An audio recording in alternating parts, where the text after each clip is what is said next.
Do you find it hard to have difficult conversations at work? Or is there a particular situation that you want to address, but you don't know how because you do not want it to degenerate to something negative?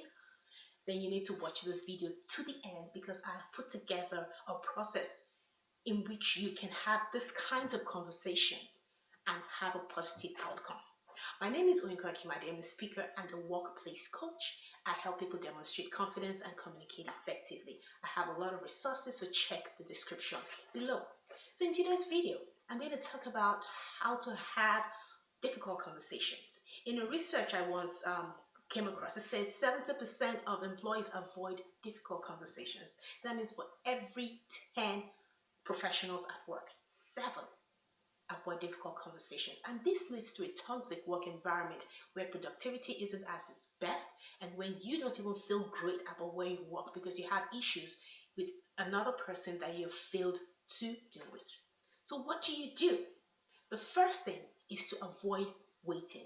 Do not wait to have these conversations. Once you observe or once you notice that a situation is beginning to repeat itself, then it's time to prepare to have those conversations. If you wait to have those conversations, what happens is you begin to bottle up the feelings of frustration, the feelings of anger and irritation, and eventually those feelings would explode.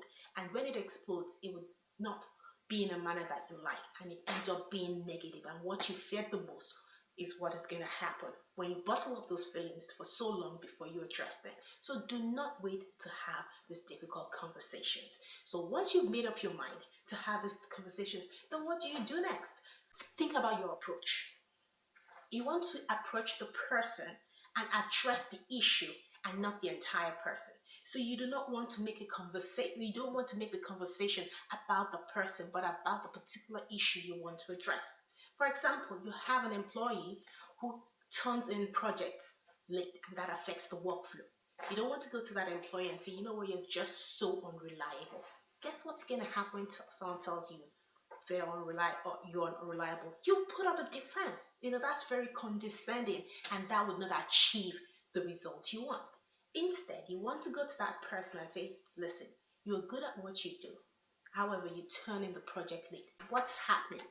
It's affecting the workflow. This has to stop. So let me know what's happening. Let me know the processes that are happening. Is there anything that is hindering you from turning in this project early? You see, you have put the focus on the fact that the project is turned in late and not on the person. The third tip I would like to share is to be cognizant of the person's personality and communication style. Some folks are thin-skinned and some folks are thick-skinned. There's some people you could go and you can just go straight to the point and you know they would understand what you mean and they will not misinterpret you. By the same token, there's some other people that you have to lay it out in a certain way so that they get exactly what you mean. There's some other people that in the process of having these conversations, they may go back and forth with you, and some will just remain quiet. So understanding this person's communication style ahead of time gives you the tools that you need to address whatever situation that may arise as you have this conversation.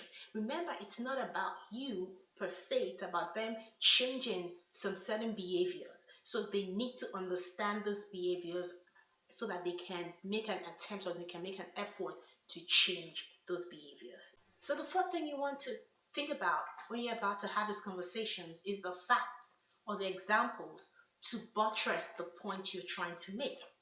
Have your facts in hand. People can argue with facts. So if someone keeps turning in their project late, have the dates they turn on the project and have the dates they were supposed to turn on the project. Let them see that they're late by 4 days, 5 days, 1 week, whatever the lapse is. Let them see, show the amount of times. In the last 1 month, we've had 3 projects and all the 3s have been turned in late. So have those facts in hand because it's hard for people to argue against facts. Now, you won't always have facts, or some of the things you're going to discuss, or some of these difficult conversations may not have had facts, but you would have examples of those situations. So is there a situation where someone is communicating with another coworker in a rude way? Have the examples of those situations so that you can lay it out and you can have a conversation about those particular things, and the other person you're having this conversation with has an understanding of exactly what you mean. The fifth thing is to be ready to listen. It's not a one-way process.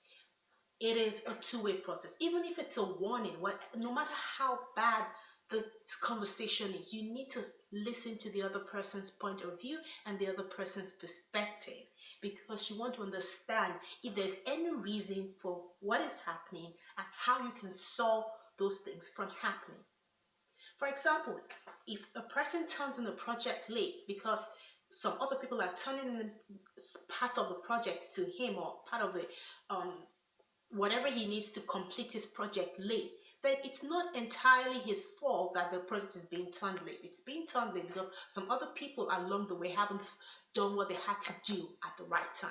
So you have to address those things. So listening to the person and to the perspective and to the explanation of the other person helps you see if there's anything you need to do on your own side.